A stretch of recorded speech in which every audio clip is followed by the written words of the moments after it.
It's about a future possibility. But if you use the lens of behavioural economics to talk to people about pensions, you would realise that anything that they said or they claimed to do in the future, you can't really be sure that they would do that. They might say they're going to take out a pension, they're seriously thinking about it, they've been recruited to participate in the research because they're really, really keen on pensions. The reality is that they might not do it for an ever-moving horizon. The lens of behavioural economics would give you a number of concepts that you would start to hear when you talked about them. And one is the power of now, which means that we always, as human beings, much more likely to want instant gratification than we are about some sort of future benefit. So if you're going to ask me to pay £30 a month now for some gain when I'm 75, it's going to feel like a loss, right? Because I need my money now. So that's sort of one lens, is understanding the sort of how important not to feel loss immediately is. Another concept might be to think about heuristics, which are the kind of shortcuts, rules of thumb that we use when we're making decisions. There are many, many in behavioural economics. One of them is called hindsight heuristic, which means that you assess the likelihood of something happening by the degree to which it's happened in the past. So you might have had a pension contribution in the past and it might have not done very much, in which case you're very unlikely to ever want to do one again. Another heuristic is a recency heuristic, which means that you tend to remember vivid examples that other people may have told you.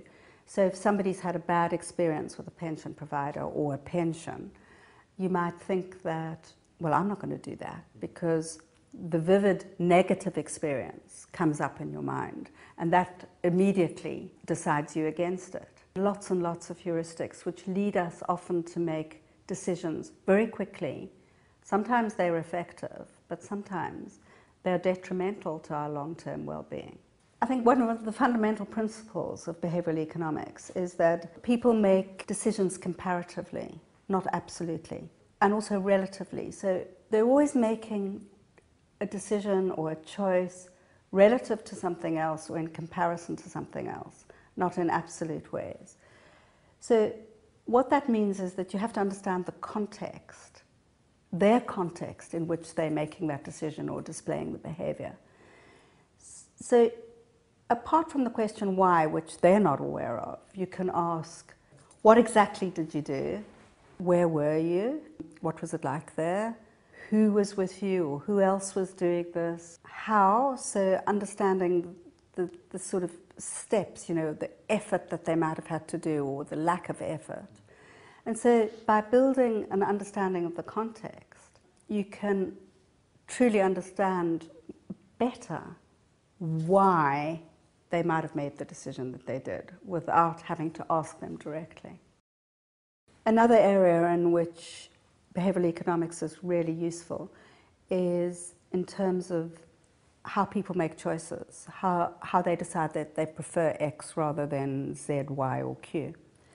And again, there are a number of different concepts or principles that are really helpful. Mental accounting is one. When one's talking to people about the money they have either to save or to invest or something, they have mental piggy banks, all of which have got money which should, if you were a classical economist, be equal, right, in value, that this money in that thing should be equal to this one. But in fact, people attribute different emotions to their different little piggy banks, mental piggy banks. So one little piggy bank could be, this is for my child, every year we put away £150, and by the time they're 21, they're going to have sufficient money to be able to take a gap year or whatever. I'll never touch that, okay? This money is an inheritance I got from my mom, and actually, you know what, it's just for me. And I'm thinking that actually I'm going to splash it on a holiday this year because she would have loved that. This money is actually set aside for a deposit for a house because we want to buy a house, and so I'm saving very carefully on that money, and I wouldn't like to touch that. That one I sort of keep there. And then I've got a little pocket of money here that I get from work and, you know, part-time job that I've got. And, you know, that I just use for gifts for my kids. And maybe I'll have a punt on the horses or do the lottery, right?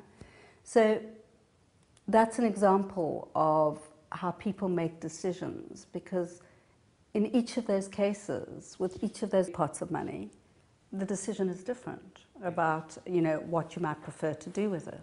That's an example called mental counting.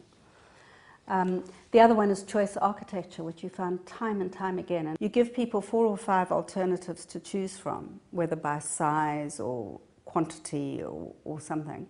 They'll tend to go, they avoid the extremes, they go for somewhere in the middle. So if you alter the sizes of those, you sell more or people eat more. There's no such thing as a neutral choice. And you know, restaurants know this because with wine menus, for example, they know that people avoid the wines at the top, the most expensive. They'll also avoid the wines at the bottom, the cheapest, either because they don't want to be thought to be mean or because they really think they're rubbish. So they choose either 4 or 5th from the top or 4 or 5th from the bottom. And restaurateurs put the wines that they make the most profit on in those 2 positions. So again, you know, the way a wine list is presented can affect the choices that you make.